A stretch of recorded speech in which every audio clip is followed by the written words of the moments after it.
Bagaimana cara mengatasi kelabilan pada remaja seperti baper pada lawan jenis?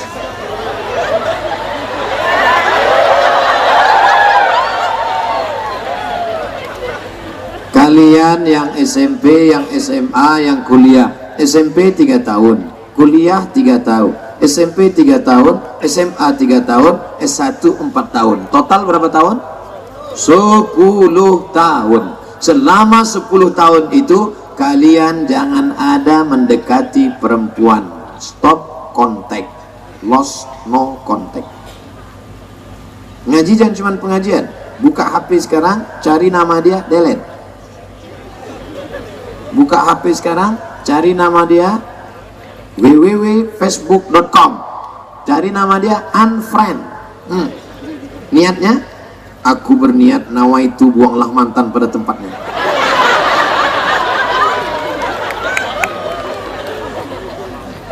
Ini SMP udah pacaran. Ini WA-nya masih ada. Ini masih saya simpan di HP. Ustadz, dia pacar saya yang pertama. First love, I am falling in love. Aku jatuh cinta yang pertama Pak Ustadz. Sulit untuk melupakan dia. Terus gimana? Kami sudah ML Pak Ustadz. Innalillahi wa inna ilaihi raji'un. Kenapa kamu nggak minta jawab, tanggung jawabnya sama dia? Umur kami masih 19 Pak Ustadz. Mau nikah gimana? Orang tua tidak memberikan izin. Meleleh air mata kita. Kira-kira yang rugi laki-laki apa perempuan? Perempuan. Umur 19 tahun, kehormatan sudah kau korbankan. Laki-laki itu hidung belang, tengah hidungnya berbelang. Na'udzubillah, na'udzubillah. Hai anak-anak perempuan, adik-adikku, tidak layak kata-kata ini kuucapkan. Kata-kata ini kasar, kata-kata ini kotor. Tapi karena, jangan salahkan saya, dia yang mancing-mancing saya. Istrinya tidak perawan. Mati lampu langsung. Cerita perawan langsung mati lampu. Falahul fashu, maka laki-laki punya hak fasah untuk minta cerai. Laki-laki berhak untuk melepaskannya. Hai perempuan, jaga kehormatan kalian. Hai adik-adikku, anak-anakku yang perempuan, jaga kehormatan kalian. Jangan baper-baper, jangan pacaran-pacaran, jangan kenalan-kenalan. Nanti setelah kalian tamat, insya Allah akan datang laki-laki yang soleh akan meminang kalian, insya Allah. Ya Allah, pertemukan anak-anakku dengan anak-anakku yang soleh dengan solihah, ya Allah. Jadikan mereka para penghafal Quran, ya Allah. Allahumma dafa'na al-ghala wal waba wal fasa wal riba waz zina. Selamatkan anak-anak muda Tenggarong dari bonceng-bonceng ini, ya Allah. Mari kita berselawat minta doa kepada Allah Subhanahu wa taala. Maulaya salli wa sallim daiman abada ala habibika khairil khalqi kullihim. Maulaya salli wa sallim daiman abada ala habibika khairil khalqi kullihim. Sallallahu ala Muhammad sallallahu alaihi wasallam. Sallallahu ala Muhammad sallallahu alaihi wasallam. Apa pelajaran yang bisa kita ambil? Menyebut zina aja mati lampu, disebut salawat hidup lampu. Terang kali lampu sampai silat. Saudara yang dimuliakan Allah Subhanahu wa taala, jaga Bu. Ibu siap jaga anak-anaknya? Jaga Bu. Kenapa Ustadz suruh ibu? Karena bapak pergi pagi pulang petang, peras keringat, banting tulang, tunggang langgang, lintang pukang. Ibu yang mengandung anak 9 bulan 10 hari, betul. Ibu yang menyusukan anak 2 tahun, betul. Semua bapak-bapak orang-orang sukses di atas ini semuanya lahir dari rahim perempuan. Tidak satu pun yang lahir dari perut bencong.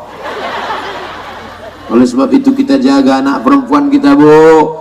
Man ala salasa banatin Siapa yang menjaga 3 anak perempuan, fa'addabahunna, didik dengan baik, wa zawwajahunna, nikahkan dengan yang baik-baik, wa ahsana ilaihinna, buat baik pada mereka sampai mati, bajunya panjang, pakaiannya bagus, pondok pesantren, SD IT SMP IT tahfiz Quran, falahul jannah, engkau masuk surga bu. Walaupun kau tak haji, walaupun kau tak hajah, walaupun kau tak banyak duit, surga menantimu karena sudah mendidik anak-anak. An-nisa, perempuan, imadul bilad, tiang negara. Bukan hadis Nabi, kata-kata hikmah. Negara akan kokoh, Tenggarong akan baik, Kutai Kartanegara akan tetap menjadi negeri baldatun thayyibatun wa rabbun ghafur, kalau anak-anak perempuan ini kita jaga. Hai anakku yang perempuan, aku ingin kau nanti duduk di pelaminan kami meneteskan air mata bahagia karena selamat engkau sampai ke pintu gerbang pernikahan. Barakallahu lakuma wa baraka alaikuma wa jama'a bainakuma fi khair. Hai laki-laki, jangan kalian anggap perempuan ini objek. Bagaimana kalau yang dizinai orang itu adikmu? Bagaimana kalau yang dirusak orang itu kakakmu? Bagaimana kalau yang dinodai orang itu makcikmu? Bagaimana kalau yang diganggu orang itu saudarimu? Mereka adalah saudarimu. Jaga kehormatan. Insya Allah kalau ngaji seperti malam ini tak akan ada lagi. Alhamdulillah Ustaz Somad, kami walaupun ini malam libur, ini malam Ahad, sore-sore tadi anak lajang sudah gimana ya? Jadi kita malam ini pacaran? Tidak. Ustaz Somad sudah datang kita pengajian. Stop, say no to bonceng. Tapi aku sudah izin sama papa sama mama, kita harus jalan. Tidak, sekali tidak. Terus kita jalan kapan? Habis pengajian kita jalan. Sekali tidak maka tidak. Kalian harus buat komunitas. Anak-anak muda harus buat komunitas. Buat jaketnya, komunitas jombloan sejati. Komunitas jombloan sejati udah banyak Pak Ustadz. Kami mau nama yang baru. Tenggarong harus punya nama yang keren. Oke, buat yang baru. Buat jaket rompi besar di belakang. Buat komunitas kupinang kau dengan bismillah. Wah, insya Allah. Penasehat Profesor Dr. Bapak Awang Paru. Ketua Bapak PLT. Penasehat luar provinsi Abdul Somad LCM. Insya Allah nanti kalian adakan nikah masal 100 pasang di sini. Saya ceramah di sini. Ya ayyuhal jombloan. Bangga kita di hari pernikahan kalian. Kami sebagai orang tua ini bangga nak. Ketika menjaga melihat cahaya wajah calon menantu. Hai calon menantuku. Ya ayah Somad, sudikah kau menikah dengan anakku? Mau jawab iya aja atau ya banget ya? Kunikahkan engkau dengan anakku dengan mahar mengajarkan surat Ar-Rahman tunai. Siap dan rupanya anaknya baru lulus polisi. Kunikahkan engkau dengan anakku dengan mahar mengajarkan surat Ar-Rahman tunai. Sah. Tapi ada pernikahan dengan kemarahan, mata merah, emosi. Aku nikahkan engkau. Kenapa di hari yang suci itu malah marah? Karena sudah 3 bulan anak di dalam. Married by accident. MBA. Aku nikahkan nanti jangan datang lagi kemari ya. Bolak-balik SMS masuk, WhatsApp message, Ustadz Somad, apa hukumnya menikahkan anak yang sedang hamil 3 bulan, 4 bulan, 5 bulan, 6 bulan, 7 bulan? Sah. Jadi sah nikahnya Pak Ustadz? Sah. Gak perlu diulang lagi akadnya kalau anaknya sudah lahir. Gak usah kau ulang. Kalau kau ulang berarti zina lah selama di situ. Anaknya sah. Tapi ada 4 efek. Kalau anak sudah lahir, anaknya tidak boleh pakai bin bapaknya. Lalu pakai bin apa? Terserah, bin mikrofon, bin sound system. 2, anak itu lahir laki-laki. Setelah itu lahir adiknya perempuan. Maka si anak laki-laki ini tidak bisa jadi wali bagi adiknya nanti kalau mau nikah. Karena mereka bukan saudara seayah, mereka saudara seibu tak bisa jadi wali. 3, si bapak mati. Jangan sebut mati lah Pak Ustaz. Si bapak mati. Maka si anak tidak dapat harta warisan karena dia tidak ada hubungan nasab warasah. miras mewaris. 4, kebetulan anak hasil zina itu cantik, perempuan, dipinang oleh laki-laki yang gagah perkasa. Hai bapak, kau tidak bisa mewalikannya. Walinya siapa? Pak Kua, wali hakim. Ini anak saya Pak Ustaz. Itu bukan anakmu. Ini tes DNA nya, sudah tes darahnya sama darah saya, DNA tak laku. Salah saya apa? Kau mencoblos sebelum hari H.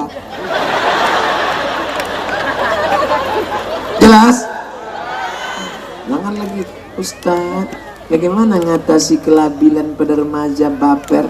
Apa labil-labil? Ada labil-labil. Labil-labil ada.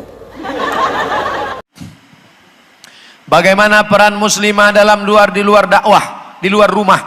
Banyak merujuk hadis baik-baik perempuan dalam rumah. Ada sebagian sahabat-sahabat kita mengatakan perempuan dalam rumah saja. Membawa air teh untuk tamu pun tidak. Pokoknya dalam rumah. Yang belanja ke pasar laki-laki, perempuan dalam rumah. Waqarna fi buyutikunna. Hai perempuan, kamu di rumah saja. Quran penjelasannya ada dalam hadis Nabi Muhammad sallallahu. Suatu ketika ada seorang perempuan namanya Asma, pakai hamzah, Asma. Kalau Asma sesak napas, namanya Asma. Asma saudara kandung Aisyah, anak Abu Bakar Siddiq, lain ibu. Ibu Aisyah Ummu Ruman. Asma menjunjung makanan onta di atas kepalanya. Artinya dia beraktivitas di luar rumah. Lalu kemudian datang Rasulullah sallallahu alaihi wasallam menolong Asma membawa itu pulang ke rumah. Itulah dalil perempuan tetap boleh beraktivitas di luar rumah dengan syarat dan ketentuan berlaku. Pertama, menutup aurat. Kedua, tidak solek-solek jahiliyah. Ketiga, tidak berdua-duaan dengan yang tidak mahram. Keempat, tidak bersuara lemah lembut, gemulai, mendayu-dayu, mendesah-desah. Kelima, mesti izin suami, dan izinnya memang betul-betul tulus. Karena banyak juga suami mengizinkan istri karena dalam tekanan yang luar biasa. Bapak, izinkan mama ya, kalau enggak. Nah, jadi kalau ada perempuan ngisi pengajian, motivator, ngasih semangat, kursus masak kuliner, bisa. Saya diundang oleh perempuan-perempuan entrepreneur di Medan, Sumatera Utara. Mereka nggak punya kios. Ada yang pandai buat lepat, ada yang pandai buat ketupat, ada yang pandai buat baju, ada yang pandai buat bantal. Lalu dia buat rumahan, dijual melalui website, melalui online. Bisa, kenapa nggak bisa? Selama tidak mengganggu kewajibannya sebagai ibu rumah tangga. Jadi tidak ada halangan. Katanya perempuan lebih baik di rumah, nggak usah ke masjid. Masjid Nabawi ada pintu namanya Babun Nisa. Untuk apa ada pintunya kalau nggak ada perempuannya? Nabi kalau meluruskan shaf, sebaik-baik shaf laki-laki di depan, sebaik-baik shaf perempuan di belakang. Itu maknanya apa? Ada perempuan di masjid. Seandainya perempuan nggak ada, pasti kata Nabi, sebaik-baik shaf laki-laki di sini, yang perempuan pulang ke rumah. Menunjukkan perempuan ada dan berperan. Ketika hijrah dari kota Makkah menuju kota Madinah, yang tidur di tempat tidur Nabi Ali bin Abi Thalib, yang menjaga Nabi di atas Abu Bakar Siddiq, yang membawa makanan Asma. Artinya perempuan berperan. Siapa yang mengatakan perempuan tidak ada peran? Lalu yang mengatakan hadis perempuan di rumah tidak boleh ke masjid, kalau terjadi fitnah di Palestina. Di Palestina tidak boleh perempuan ke masjid, nanti ditangkap tentara Israel. Tapi di Bandung ada tentara Israel di bawah pohon sana?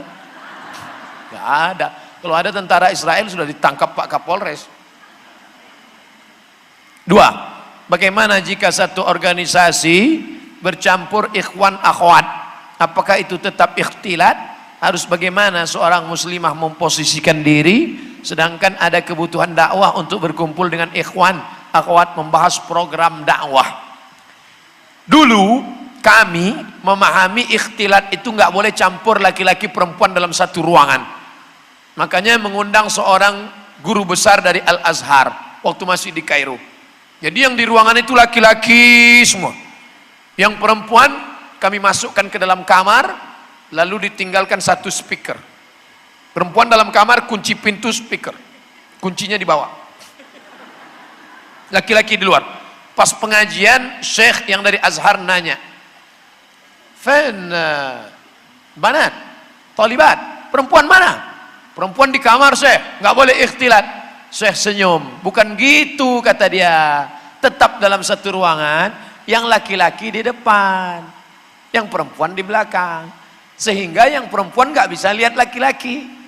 Ibu nggak bisa lihat bapak, kalaupun ngelihat tengkuknya doang. Bapak nggak bisa lihat ibu, karena di belakang. Saya bisa. Tapi jauh, nggak terlalu dekat. Ini jauh, nggak terlihat nih. Nggak terlalu bisa dibedakan mana nenek-nenek, mana anak gadis, sama aja. Jadi makna ikhtilat itu adalah, nanti adik-adik kebetulan ormas, organisasi sosial kemasyarakatan, laki-laki di depan, perempuan di belakang. Acara rapat, gitu. Jangan berhadap-hadapan. Apalagi yang ngajar tajwid berhadap-hadapan.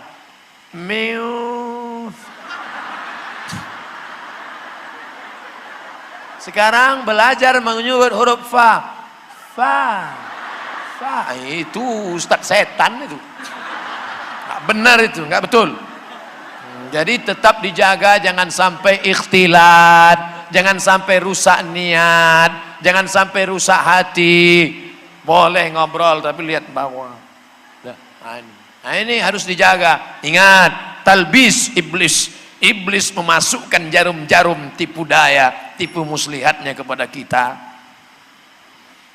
Ini sekarang keterlaluan nih anak-anak remaja masjid, sampai campur, sampai pacaran. Kalian kenapa pacaran? Tapi sudah hijrah. Pacaran syariah, Ustaz. Kalau ketemu, assalamualaikum ya akhi ya ukhti. 3 bulan pertama ya akhi ya ukhti. 3 bulan yang kedua, ummi abi. 3 bulan ketiga, almarhum almarhumah. Apa ini? Jam 3 malam nelpon, tahajud ya akhi. Ini setan sedang bermain. Tidak ada itu. Tapi dalam rapat mesti membahas. Oke, jaraknya dijauhkan. Buat laki-laki depan belakang, ada tutornya. Nah, ini baik. 3, bagaimana cara mendakwahi teman yang sulit di dakwah? Dakwah itu sulit. Dakwah itu sulit. Makanya balasannya sorga. Kalau dakwah itu ringan, balasannya kipas angin. Baskom, panci, ember. Ketika didakwahi dia suka menjauh dan bicara. Yang penting kan hatinya. Kamu kenapa nggak pakai jilbab? Saya memang nggak berjilbab, tapi hati saya berjilbab. Saudara-saudaraku yang masih mengatakan hati berjilbab, Ustadz nunjuk mana nih? Kamera. Biar mudah nanti dipotong, like and share. Hai saudaraku, ketika diajak mari berjilbab, kau jawab. Yang penting kan hatinya berjilbab. Nanti aku khawatir kau jumpa orang gila di jalan. Lalu kau katakan kepada dia, hai orang gila, kenapa nggak pakai celana? Yang penting kan hatinya bercelana.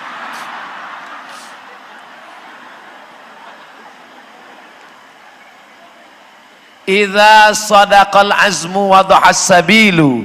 Kalau tekadmu benar, maka jalanmu akan lapang. Bagi orang yang suka memancing, bagi dia ikan yang ada di depan mata tidak menarik. Pak, ini ada ikan, nggak menarik. Yang menarik itu apa? Nyari cacingnya, nyari jangkriknya, nyari ikan kecilnya, nyari kelabangnya, ditusuk pakai pancing, dibawa nyewa speedboat ke tengah laut, mancing di tengah laut. My trip, my adventure. Life is struggle. Begitu juga dalam dakwah. Bagi orang yang dakwahnya seperti ini, bagi dia Ustadz Somad itu tidak menarik, karena ceramahnya dalam masjid. Tapi ada yang menarik bagi dia. Dia pergi ke terminal, menemui preman-preman yang bertato, pakai ular kobra, tatonya dia pukul. Hei bro, emang mati bawa kobra? Itu bagi dia melihat orang yang minum khamar, melihat orang yang bercandu narkoba, ini membangkitkan adrenalin dakwah. Nah, jadi tidak semua kita pukul rata. Dakwah ini sulit. Justru bagi mereka masuk ke hutan, naik perahu, mendakwahi suku pedalaman, itu petualangan yang luar biasa. Jadi engkau baru ketemu yang begini, sulit kau masuk surga. Pertanyaan di WA. Ana pernah mendengar hadis tentang akhir zaman, bahwa di akhir zaman akan ada pemimpin besar Imamul Mahdi dari putra Bani Tamim.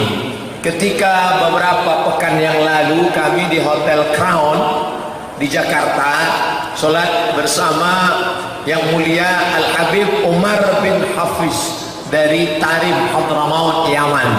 Lalu ada yang bertanya, Habib Omar, ya, di mana Imam Mahdi sekarang, turunnya kapan, ciri-cirinya gimana, dari suku apa? Kata Habib Omar, enggak perlu dikaji. Kita tidak disuruh mencari Imam Mahdi, dia sekarang udah lahir apa belum, alamatnya di mana, nomor WA-nya berapa. Kita hanya disuruh bersiap-siap di akhir zaman. Hadis-hadis tentang Imam Mahdi pernah dinyatakan palsu oleh seorang sosiolog muslim bernama Abdurrahman Ibnu Khaldun dari Tunisia. Apa kata beliau? Hadis tentang Imam Mahdi palsu. Gara-gara apa? Gara-gara di zaman beliau banyak betul orang mengaku Imam Mahdi. Maka menurut dia ini pintu harus ditutup. Itu ijtihad beliau. Tapi saya berkata, hadis-hadis tentang Imam Mahdi ada yang sahih, ada yang hasan, ada yang dhaif, ada yang maudhu'. Bahwa hadis yang disebutkan ini dia akan ada di akhir zaman sahih, maka kita mesti meyakini itu.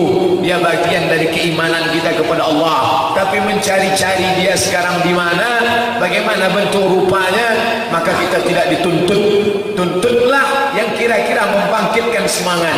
Adik-adik yang sudah kuliah di Fakultas Sains dan Teknologi, lebih baik kau berpikir bagaimana cara membuat WhatsApp syariah. Karena WhatsApp konvensional sudah mengejek-ejek Habib Rizik.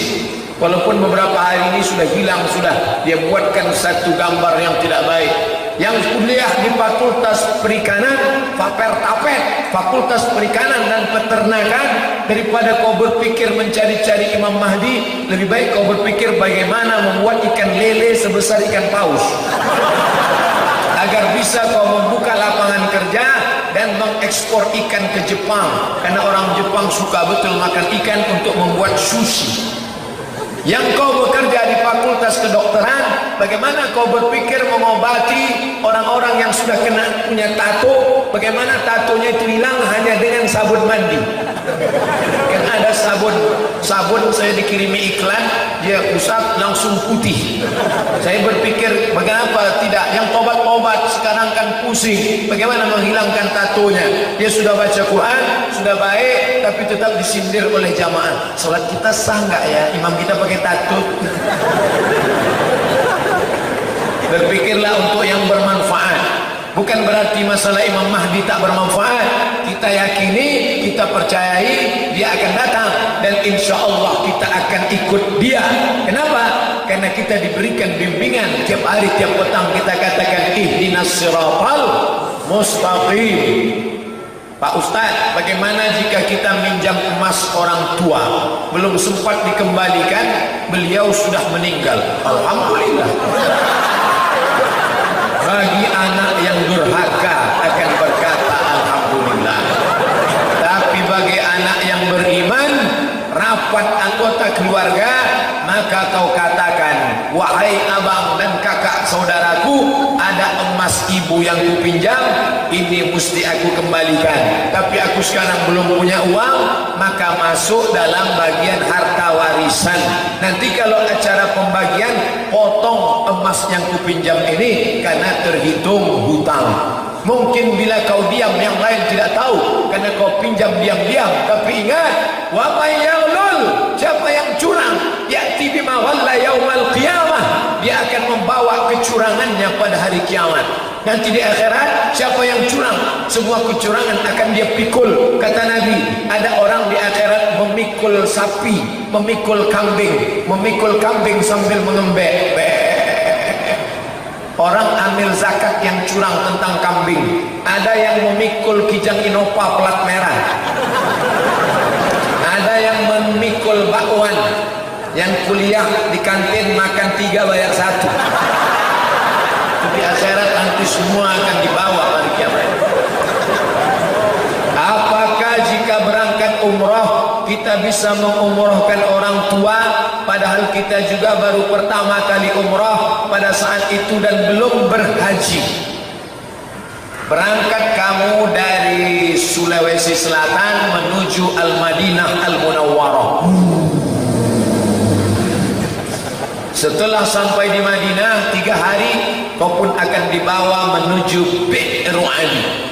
Labbaik Allahumma labbaik, labbaik la syarika laka labbaik, innal hamda wan ni'mata laka wal mulk. Itu kalau pembimbingnya saya. Tapi kalau pembimbingnya dari Jawa, labbaik Allahumma labbaik, labbaik la syarika laka labbaik, innal hamda wan ni'mata lak wal mulka la syarika lak. Beda lagunya. Nah, itu umrah yang pertama untuk dirimu. Setelah sampai di Makkah, tawaf, sa'i, ta'allul selesai, istirahat. Hari kedua engkau pergi ke Tan'im, naik taksi. Ongkosnya berapa? Tanya sendirilah.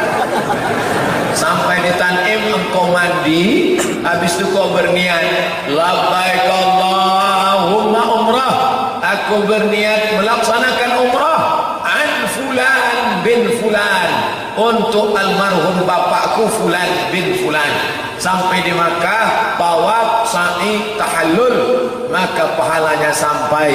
Bukan kata Abdus Somad, tapi kata Syekh Atiyah Soqar dalam kitab Fatawa Al-Azhar. Apa boleh umrah bolak-balik dalam satu kali safar? Satu kali safar hanya boleh satu umrah. Siapa yang buat dari kalau umrah bid'ah, wa kullu bid'atin dhalalah, wa kullu dhalalatin finnar. Apa boleh satu kali safar beberapa kali umrah? Boleh. Tapi katanya ada nggak boleh. Mazhab Maliki nggak boleh. Syekh Ibnu Utsaimin nggak boleh. Syekh Abdul Aziz bin Bas nggak boleh. Tapi kalau ngaji jangan cuma satu guru. Imam Bukhari nggak fanatik. Gurunya berapa? 2000. Kamu coba hitung gurumu sejak TK sampai sekarang, ada 200 nggak? Maka baca kitab yang lain. Kata Syekh Atiyah Soqar, boleh beberapa kali umrah dalam satu safar. Dalilnya mana? Hadis qauli. Gak pernah dibuat Nabi, gak pernah dibuat Nabi, gak pernah dibuat Nabi. Hadis itu ada 3 mas. Qauli, ucapan, fi'li, perbuatan, takriri. Nabi gak melakukan tapi disetujuinya perbuatan sahabat. Maka 2 dalilnya. Qauli, Nabi bicara, al-umratu ilal umrati kafaratul lima bainahuma. Dari satu umrah ke umrah berikutnya, dari satu umrah ke umrah berikutnya, penghapus dosa. Itu dalil ada umrah, ada umrah, ada umrah. Menurut mazhab Syafi'i. Yang kedua, sahabat Nabi melaksanakan umrah berkali-kali dalam satu safar. Siapa sahabat Nabi yang paling banyak melaksanakan umrah? Abdullah bin Umar bin Khattab. Anak Umar bin Khattab namanya Abdullah. I'tamara alfa marrah. Selama hidupnya berumrah 1000 kali. Umrah 1000 kali selama hidupnya. Satu safar dia umrah berkali-kali. Nah, ujung-ujungnya pasti Ustaz Somad ngajak umroh kan? Yang mau pergi umroh, tapi setahun sekali oke. Uangnya banyak, bantu sekolah anak yatim, fakir miskin, bangun MDA. Pulang dari sini cari kepala MDA. Pak kepala MDA, mana anak yatim yang belum bayar uang sekolah? Mana yang kursinya patah? Mana yang gurunya belum gajian? Ini daftarnya, daftar nih. Ini daftarnya. Bapak mau bantu? Enggak, mau nengok aja. Bantulah. Pak Ustadz, berdosakah memarahi sampai memukul anak padahal maksud orang tua buat kebaikan? Muru auladakum bisalah. Suruh anak kamu salat wahum abna'u sab'a sinin waktu berumur 7. Suruh anak kamu salat waktu berumur 7. Kalau sudah sampai 10 pukul. Tapi mukulnya supaya dia jerah. Jangan ibu pukul sampai telinganya copot. Jangan pukul pada alat vital sampai dia senapan anginnya nggak hidup. Jangan pukul sampai kepalanya dipukul, otak antukan ke dinding, habis itu error. Tapi memberikan efek jerah. Ustaz doakan kami di akhir acara sampai meneteskan air mata. Saya tak bisa. Saya tak bisa buat orang nangis. Berapa kali saya berdoa nangis, jamaahnya nggak nangis. Saya makin nangis. Ya Allah, kenapa jamaah nggak nangis?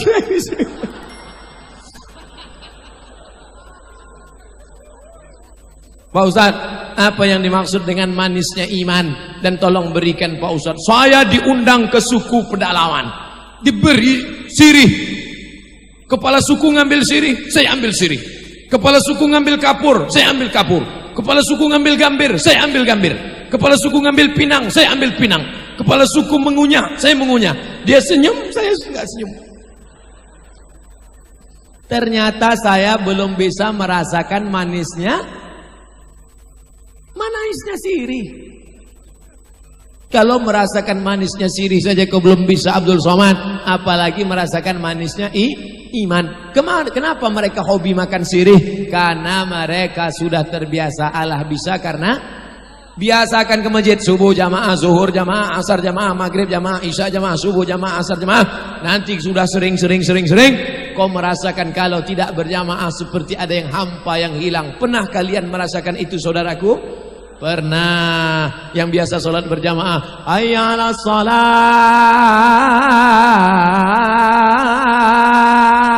langsung segera. Kenapa? Hatinya sudah tergantung di masjid. Sentuhlah dia tepat di hatinya, dia akan jadi milikmu untuk selamanya. Makanya anak-anak muda ini dari muda sudah ke masjid. Tapi ada sebagian yang hatinya tidak tersentuh. Hayya 'alas shalah, kalian aja duluan lah, kelepak bala 6. Orang yang masih main gaple ketika azan, itulah nanti yang sakaratul mautnya menggeleng. La ilaha illallah, la ilaha illallah. Lah, enggak juga. Datang kawannya, langsung dikasihnya HP. Kami tak sudah la ilaha illallah 2-3 kali dia tak mati. Kau kasih HP kau langsung. Iya, gambar apa? Balak 6. Ini kan kata. Iya, mampus.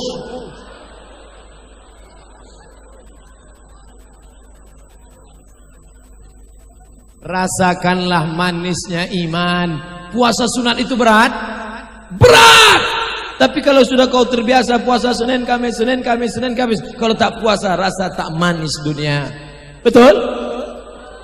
Macam pernah aja puasa Senin Kamis. Pakai jilbab itu nikmat, berat, berkeringat, panas, gatal.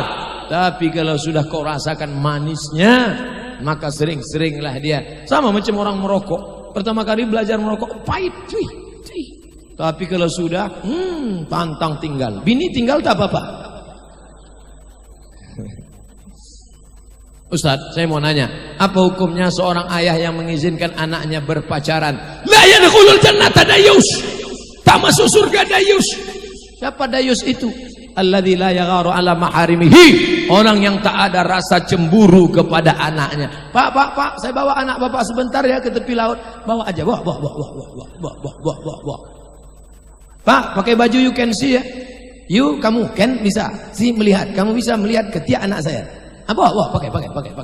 Pakai celana pendek, Pak. Enggak apa-apa, enggak pakai celana apa enggak apa-apa. Bawa. Dayus. Neraka jahanam tempatnya. Dayus. Alhamdulillah, anak-anak muda Tarakan tak ada lagi pacaran malam ini. Semuanya pengajian. Yang kita jalan sebentar aja ya ke pinggir laut ngaji. Aku sudah tobat. Pokoknya ngaji. Sebentar aja sampai jam 10 ngaji. Nanti habis jam 10 baru kita jalan.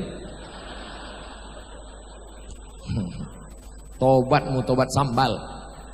Ustadz, apa hukumnya seorang ayah mengizinkan anaknya berpacaran? Ayah harus tegas. Selama aku masih hidup, kau langkahi dulu mayatku, baru kau bisa membawa anakku. Datang istrinya dari belakang, kasihlah bang, kita dulu lebih parah dari itu lagi.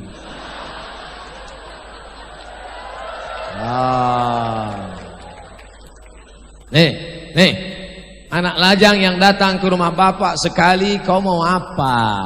Mau silaturahim pak, silakan duduk. Datang kedua kali tanya, kau kalau mau minang anak saya, aku panggil Pak Kuah sekarang. Tapi kalau tidak, jangan kau bawa. Ini bukan tong sampah, tertulis di botol, do not accept if shell is broken. Jangan terima botol kalau segelnya rusak. Kenapa air itu tidak saya tentu dari tadi? Karena segelnya rusak. Jangan terima. Kalau botol saja tidak diterima, apalagi anak gadismu kehormatan. Hai anak-anak gadis, kau diletakkan di atas, kau diletakkan di dalam bawah jeruji besi. Bukan karena kami jahat, bukan karena kami nakal, bukan karena kami keras, karena kami ingin menjaga kehormatan kalian. Mudah-mudahan nanti sampai masanya datang anak-anak lajang yang soleh-soleh ini meminang kalian insyaallah.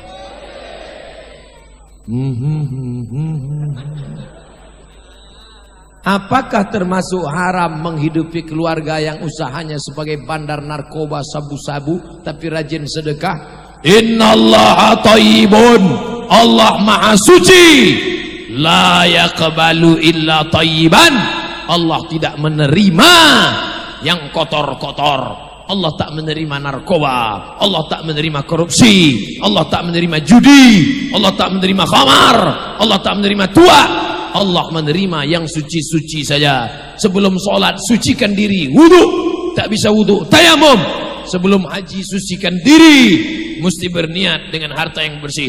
Duit narkoba, duit sabu-sabu, duit khamar, duit zina, kau bawa ke Makkah, menangis di pintu Ka'bah. Labbaik Allahumma labbaik, labbaik la syarika laka labbaik, innal hamda wan ni'mata lak wal mulka la syarika lak. Apa kata malaikat? La labbaik wala sa'daik.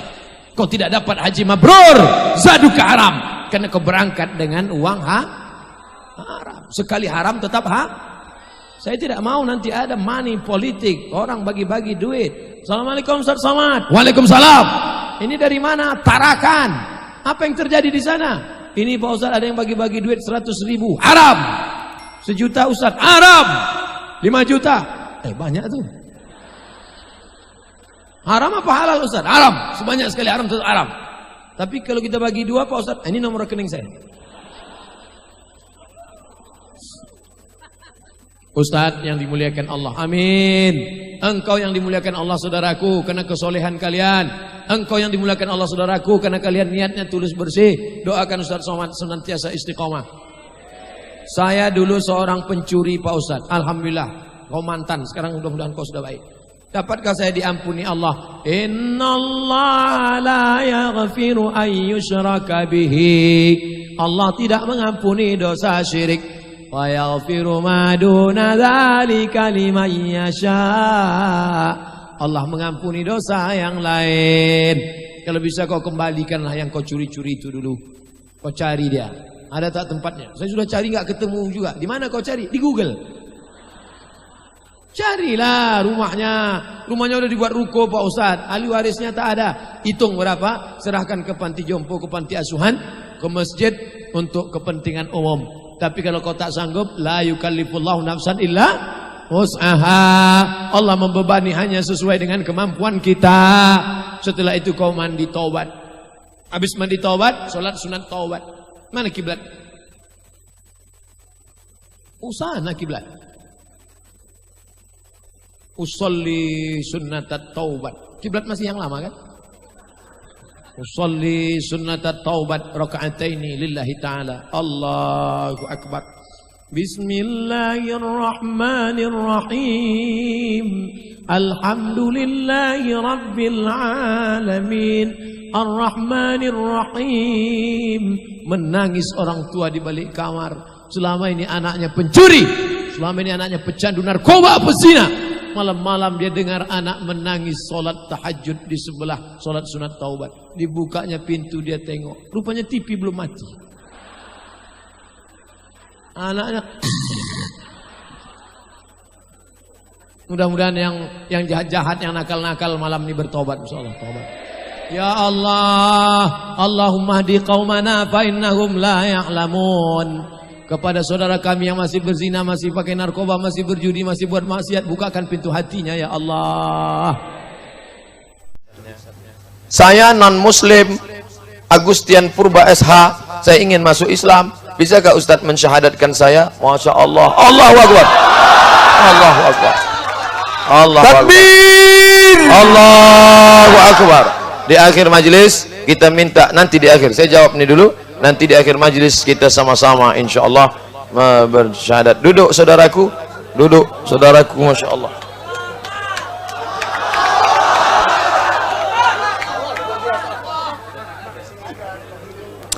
Apakah boleh kamar mandi WC satu atap dengan masjid? Boleh. Satu atap dengan masjid tak apa-apa, karena definisi masjid bukan atapnya, definisi masjid itu lantainya. Yang tak boleh itu WC satu lantai. Di sini imam, di sini WC, itu tak boleh.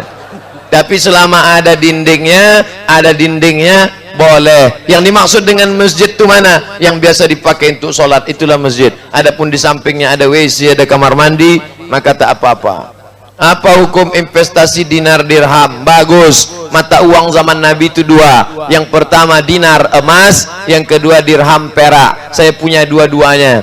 Dirham perak, dinar emas. Satu dinar beratnya 4,25 gram emas, maka itu kita simpan. Investasi emas sama macam investasi emas batangan. Dalam kondisi sekarang ini Masjidil Aqsa dikuasai Israel. Bagaimana hukumnya jika kita berziarah ke Masjidil Aqsa sementara uang yang kita keluarkan biaya ke sana akan menambah kekuatan mereka untuk menghancurkan umat Islam? Bukan fatwa saya mengutip pendapat Syekh Ali Jum'ah Mufti Mesir, Al-Azhar, ulama besar Al-Azhar. Apa kata Syekh Ali Jum'ah? Kalian jenguk saudara di Palestina supaya orang Israel itu tahu bahwa ini ada saudara-saudaranya, manfaatnya lebih besar. Sekarang setelah diakui oleh Donald Bebek bahwa itu ibu kota Israel, maka orang Palestina yang punya tanah tidak boleh merenovasi bangunan. Toko-toko yang ada di sekitar Masjidil Aqsa itu sudah diklaim punya Israel, maka kalian tidak boleh. Satu-satunya yang mereka harapkan umat Islam datang belanja. Nanti kalau kita tidak datang, lama-kelamaan mereka akan menutup toko itu dan akan mereka jual, karena memang Israel ingin mereka mati diam-diam. Bangunan tak boleh dijual, bangunan tak boleh dibangun, tidak boleh direnovasi, sementara tidak ada pendapatan, mereka akan susah. Begitu fatwa Syekh Ali Jum'ah. Saya dengar langsung, saya sholat Jumat di Masjid Sita Oktober, saya mendengar telinga langsung beliau menyampaikan itu. Bolehkah kita tidak bermazhab? Hebat, ini imam mazhab nih. Kau mazhab kau apa? Aku tak ada pakai mazhab. Berarti kau imam mazhab kelima. Orang yang mengaku tak bermazhab berarti dia imam mazhab. Kenapa? Marilah kembali kepada Quran dan Sunnah. Mari kita kembali ke Quran. Coba kau buka Quran. Nah, terjemahkan. Aku tak bisa nerjemahkan. Jadi pakai apa kau baca? Ke Quran Depak. Apa maknanya? Memahami Quran melalui terjemahan Depak, melalui ulama. Kita tak paham Quran, tak paham Sunnah, maka kita rendah hati, kita ikut Imam Syafi'i. Mufti Saudi Arabia Syekh Abdul Aziz Ibnu Baz, apa kata Syekh bin Baz? Saya bermazhab Hambali. Syekh bin Baz mengaku bermazhab Hambali, tiba-tiba ada orang mengaku tak bermazhab. Mari kembali ke Quran dan Sunnah. Syafi'i manusia, aku manusia. Syafi'i makan, aku makan. Syafi'i minum, aku minum. Syafi'i dengan aku sama. Syafi'i mana? Syafi'i dekat rumah kau, ya. Mohon maaf Pak Syafi'i, jangan tersinggung. Kalau Imam Syafi'i belum tentu. Syafi'i sama engkau tak sama. Syafi'i kalau mau pergi ke masjid disumbatnya telinganya. Kenapa? Dia takut semua yang didengarnya dia ingat dan dia paham. Beda dengan kita, ceramah didengar, yang terakhir pun tak ingat. Untung ada orang non muslim yang baik sama kita. Siapa dia? Samsung, Sony, Panasonic. Nah, ini yang udah bawa pagi ini Samsung Syariah namanya. Boleh tak kita pindah-pindah mazhab? Makanya Al-Wasliyah tu ADART-nya jelas. Akidahnya Asy'ari, fikihnya Syafi'i, tasawufnya Junaid Al-Baghdadi dan Abu Hamid Al-Ghazali. Nahdlatul Ulama juga begitu. Akidahnya Asy'ari, fikihnya Syafi'i, tasawufnya Junaid Al-Baghdadi dan Abu Hamid Al-Ghazali. Perti di Sumatera Barat juga sama. Akidahnya Asy'ari, fikihnya Syafi'i, tasawufnya Junaid Al-Baghdadi dan Abu Hamid Al-Ghazali. Maroko agak beda. Akidahnya Asy'ari, fikihnya Maliki, tapi tasawufnya tetap Junaid Al-Baghdadi dan Abu Hamid Al-Ghazali. Tasawuf Sunni, bukan tasawuf falsafi yang menyatu dengan Tuhan tak solat, bukan tasawuf yang putus makrifat eling saja cukup. Oleh sebab itu tasawuf tetap mengikut sunnah Rasulullah sallallahu alaihi wasallam. Ini harus kita amalkan. Jangan campur-campur mazhab. Nanti habis wudhu bersentuhan dia dengan bininya, bersentuhan dia dengan perempuan. Pas sholat tak wudhu lagi. Kau kenapa tak wudhu? Menurut mazhab Hanafi tak batal, karena aula mastumun nisa bukan menyentuh kulit tapi jima. Maaf, kalau jima baru batal, kalau menyentuh kulit tak batal. Oh, jadi kau Hanafi? Ya. Pas hari raya kurban, kau tak berkurban. Menurut Hanafi kurban kan wajib. Aku pindah ke Syafi'i, sunat muakkad. Hanafi berkurban wajib. Dia bilang mirip Syafi'i sunat muakkad. Pas mau nikah, dia balik ke Hanafi, tak pakai wali. Mana wali perempuan ni? Bapaknya tak setuju. Ku minta aja Pak Kuan nikah. Mana sah? Menurut Syafi'i tak sah, tapi Hanafi kan sah. Itu namanya mazhab kutu loncat. Itu namanya dalam istilah fikih tatabu rukhas, ngambil enak-enaknya aja. Maka konsistenlah dalam satu mazhab. Kenapa sholat sunat di Hijr Ismail boleh, sedangkan sholat fardu tak dibenarkan? Sebabnya Pak Ustadz kenapa? Iya juga ya. Bangunan Ka'bah itu segi 4. Waktu mau ditambah ini kurang bahannya, maka kurang bahan, dibuatlah dia tembok saja. Tembok itu bahasa Arabnya Hijr Ismail yang membangun, maka disebut Hijr Ismail. Rahmat Allah, kurangnya bahan itu, orang yang sholat di dalam Hijr Ismail sama dengan sholat di dalam Ka'bah. Kenapa? Karena Hijr Ismail itu juga adalah bagian Ka'bah, makanya tak boleh tawaf motong. Ini ada yang potong susah masuk ke dalam, tak boleh, karena dia sudah masuk ke dalam Ka'bah. Jadi kenapa sholat wajib tak boleh? Karena kalau ada orang sholat wajib di dalam Ka'bah, berarti dia mendahului imam, sedangkan posisi imam di belakang. Maka oleh sebab itu sholat sunat kita tak ada mengikut orang. Di dalam Hijr Ismail sama dengan di dalam Ka'bah. Semoga Ustadz diberikan kesehatan, diberi kelancaran dalam dakwah. Amin. Demi Allah saya ingin berhijrah, tapi di lingkungan saya masih terlalu sering saya melihat perempuan yang buka aurat dengan vulgar. Oh, jadi ada yang buka tak vulgar. Bagaimana sikap saya menghadapinya Pak Ustadz? Sesungguhnya saya takut akan azab Allah. Kau buat grup di lingkungan kau itu, kirimkan video pendek ini lewat WhatsApp. Rekam ya. 1 menit untuk Instagram. Nisaun, perempuan, kasiyatun, pakai pakaian, ariyatun, tapi telanjang. Ini belum pernah ditengok Nabi. Pasti kau lihat di akhir zaman. Inilah yang sekarang, pakai pakaian tapi telanjang, jilbabnya tertutup tapi pakaian sempit macam pembungkus apel, menjerit celana itu. Nauzubillah. Neraka jahanam tempat kalian. Adapun perempuan itu sebagai istri, ada suaminya. Perempuan sebagai cucu, ada kakek datuknya. Perempuan sebagai adik, ada abangnya. Perempuan sebagai kakak, ada adiknya. Perempuan sebagai keponakan, ada paman pakciknya. Kemana kalian pergi, wahai para wali? 6 wali, ayah, kakek, abang, adik, abang ayah, adik ayah. Kalian akan dituntut di hadapan Allah. Sekali saja kalian akan melangkah ke dalam surga, tak jadi, gara-gara kalian membiarkan anak keponakan kalian. La yadkhulul jannata dayus, tak masuk surga dayus. Siapa itu dayus ya Rasulullah? Alladzi yaqirru su' ala ahlihi, membiarkan anaknya, istrinya, adiknya membuka aurat. Ini Ustadz Somad nih ceramah di Medan berapi-api tentang aurat. Jangan-jangan anaknya di Riau tak pakai jilbab. Saya kasih tahu, anak saya memang tak berjilbab, laki-laki.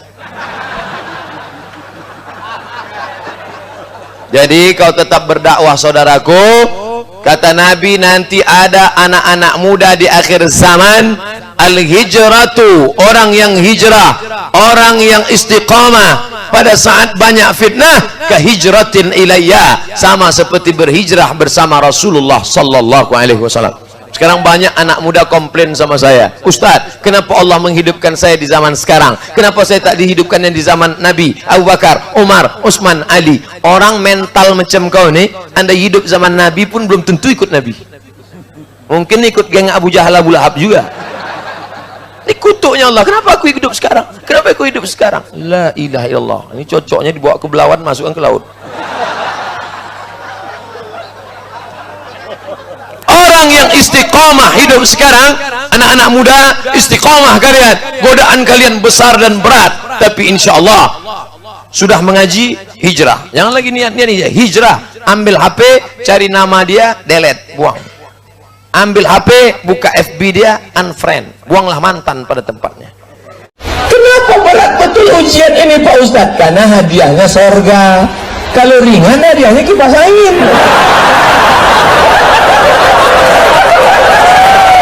Betul.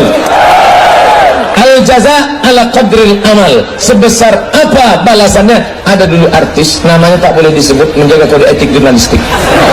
Masuk, waktu dia sebelum masuk Islam gayanya, tapi setelah masuk Islam tak lama sesudah itu suaminya meninggal, habis itu dia dituduh korupsi, habis itu dia masuk penjara, habis itu luar biasa, tapi Allah insya Allah memuliakan dia, insya Allah, amin. Kita doakan saudara-saudara kita mu'alaf ini, saudaraku yang mu'alaf Abdul Somad ini, walaupun penceramah, walaupun haji, walaupun LCMA, tapi dia sudah bergelimang dosa. Abdul Somad lapendos, lelaki penuh dosa. Tapi kalian saudaraku yang mu'alaf, begitu kalian masuk Islam, kalian bersih, semua amal kalian diurang dari nol. Di dunia ini yang diurang dari nol dua, pertama mu'alaf, yang kedua pegawai Pertamina. Makanya kalau ada anak-anak lajang, Ustadz Somad, saya mau menikah Ustadz, tolong carikan saya perempuan yang siap hidup awal dari nol, pergi ke pom bensin. Saudaraku mu'alaf, setelah kau masuk Islam kau terusir dari keluarga, setelah kau masuk Islam kau tak dapat harta warisan, setelah kau masuk Islam kau diuji dan diajak, sabar, karena Allah memuliakan engkau di akhirat. Allah akan memasukkan engkau ke dalam surganya bighairi hisab. Allah akan memuliakan engkau di dunia, di akhirat. Di dunia diselamatkannya kau dari kemusyrikan, di akhirat diselamatkannya kau dari api neraka jahanam, insyaallah. Sabar, kau dengarkan pengajian, kau ikut majelis-majelis ilmu, insyaallah. Pak, saya adalah seorang pemudi, kelihatan dari tulisannya rapi, yang melakukan dosa dan zina secara sadar. Kenapa kau berzina? Apakah jika bertobat dosa-dosa saya diampuni Allah? Innallaha la yaghfiru an yushraka bihi wa yaghfiru ma duna dzalika liman yasha. Allah tak mengampuni dosa syirik, tapi dosa selain itu Allah mengampuni engkau. Maka kau mandi tobat. Bagaimana cara mandi tobat? Ada sungai di situ, nyemplung bagusnya. Aku niat mandi tobat. Mandi tobat itu maka mandi wajib, basah semuanya. Mana yang duluan basah Pak Ustaz? Terserah. Kalau kebetulan salto, kepala duluan.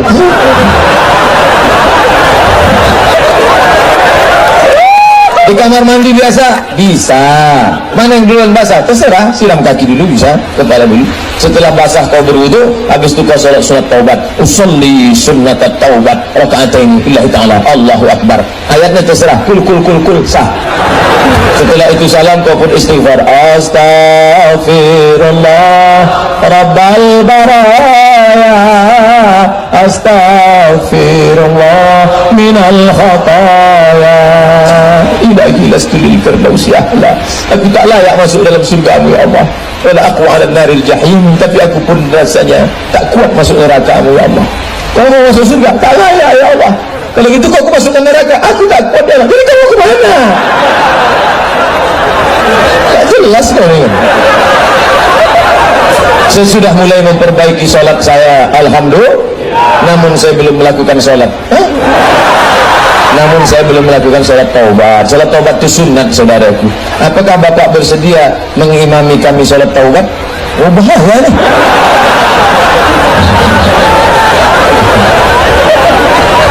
Sholat taubat itu tak usah berjamaah, kita sholat sendiri saja. Nanti balik dari sini kalau tak ikut pengajian di masjid nanti malam di Masjid Agung ya, Masjid Agung ba'da isya, Masjid Raya Masjid Agung, Masjid Agung datang ba'da isya. Tapi kalau bisa salat isya-nya di sana, kalau mau booking waktu tempat cepat dan maghrib sudah di sana, tapi makan dulu, kalau tidak nanti pas ustaz ceramah buka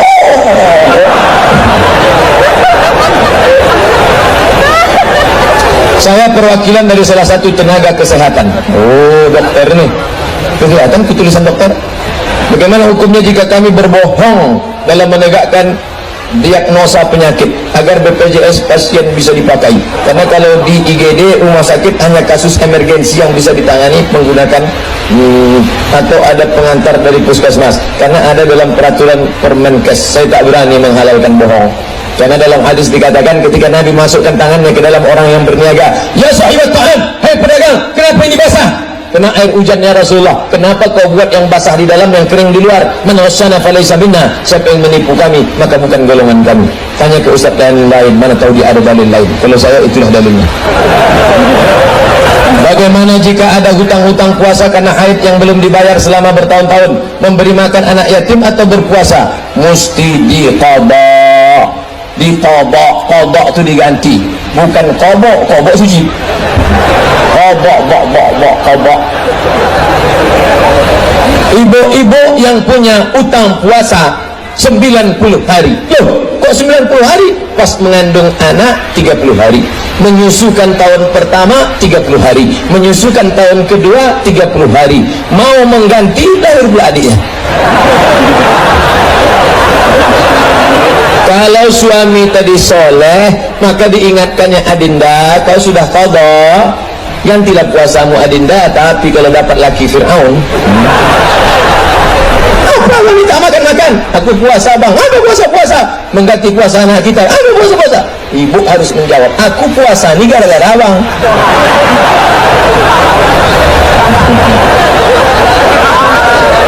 Maka mesti diganti. Cara menggantinya gimana Pak Ustadz? 1 bulan puasa 8 hari, 10 bulan berarti sudah lunas 80 hari. Senin, Kamis, Senin, Kamis, Senin, Kamis, Senin, Kamis. Sebulan 8 hari. Niatnya niat kodok. Yang niat kodok hari Senin dapat pahala puasa. Kodoknya lunas, Seninnya dapat. Itulah indahnya. Oh, tak enak jadi perempuan nih Pak Ustadz ya. Indah jadi perempuan. Tapak kaki di bawah sorga, di bawah tapak kaki. Belum pernah saya baca sorga di bawah tapak kaki Ustadz. Gimana? Apa boleh menikah dengan wali hakim sedangkan wali kita masih hidup? Tak bisa. La nikaha, tidak sah nikah illa biwaliyin, kecuali dengan wali. Wa syahidai adlan, dan saksi yang adil. Wali pertama ayah, tak ada ayah atu. Atu. Tak ada atu, abang. Tak ada abang, adik. Tak ada adik, pakcik. Abang ayah. Tak ada abang ayah, adik ayah. Tak ada juga lagi terus perwalian. Saudara dari ayah kita, adik beradik, anaknya, itu bisa sepupu, sewali kalau bahasa kampung Melayu kan, sewali. Tak juga ada sebatang kara, habis semuanya ditelan harimau, maka walinya wali hakim. Hadisnya fasultan waliyun man la waliyalaha. Wali hakim menjadi wali bagi perempuan yang tak ada walinya. Ada orang yang tak ada wali, ada, dicampakkan dalam kardus, letakkan tepi jalan. Namanya siapa? Binti kardus. Ustaz, bagaimana hukum pakai tas dompet yang terbuat dari kulit ular? Macam tak ada aja cerita lain.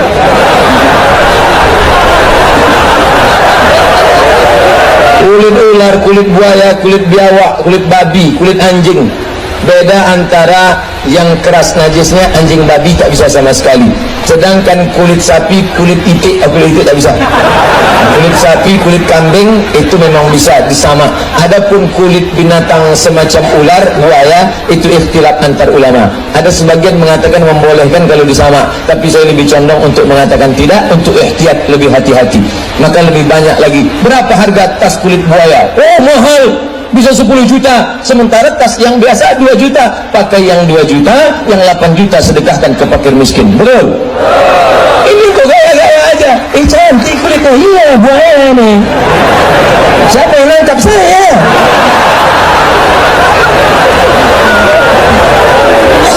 Ustaz, berdosa tak setiap hari di selang waktu diisi dengan game online? Mobile Legend. Mohon pencerahan bagi kami yang kecanduan game ini, Pak Ustaz. Orang yang candu game, dia sudah mubazir. Mubazir apa? Mubazir waktu. Innal mubazzirina kanu ikhwana syayatin. Orang yang mubazir saudara setan. Makanya orang yang habis waktunya kali ini tak lagi digoda setan, karena sesama setan dilarang saling menggoda. Berhentilah kalian, isi dengan aktivitas sekali-sekali untuk refreshing, oke. Tapi masih banyak. Bagus olahraga Islam itu apa? 3. Yang pertama memanah, yang kedua berkuda, yang ketiga berenang. Berkuda, oh kuda mahal, 1 ekor paling murah 70 juta. Memanah, saya dikasih hadiah oleh sahabat busur panah, berfoto saya, dan saya buat gambar WA saya, gambar sedang mana. Dipanggil mereka Somat Hud. Akhirnya saya ganti gambar lain. Ada dikirim saya video dari Jepang, Korea, anak Jepang latihan memanah, padahal mereka non muslim. Memanah olahraga syariah yang diajarkan Nabi SAW. Nabi memasang 70 pemanah. Jangan pakai ini habis waktu badan tak sehat. Maka memanah, anak-anak kita panggil memanah. Mudah-mudahan sekolah-sekolah ekstrakurikulernya nanti ibu-ibu guru, bapak-bapak guru, SMP, SMA, SD memanah. Tapi jangan pula guru itu panah. Memang untuk membantu fokus bisa juga. Pasang gambarnya ini bapak yang kemarin dulu. Jangan bercanda.